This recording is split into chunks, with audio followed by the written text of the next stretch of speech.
దివంగత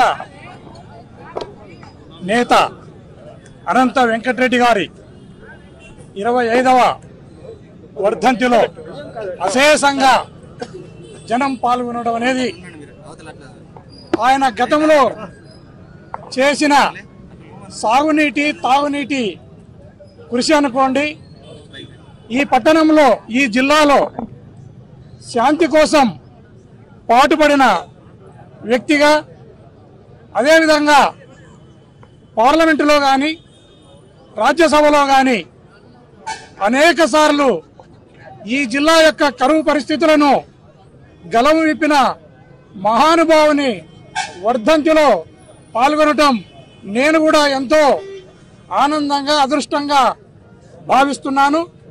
ఈరోజు ఈ వర్ధంతిలో అశేషంగా మా వైఎస్ఆర్ కాంగ్రెస్ పార్టీ కార్యకర్తలు కానీ లీడర్లు కానీ పాల్గొనటం అనేది ఈ పార్టీ యొక్క బలము, ఈ పార్టీ యొక్క శక్తికి ఇది నిదర్శనంగా మనమంతా కూడా భావించవచ్చు.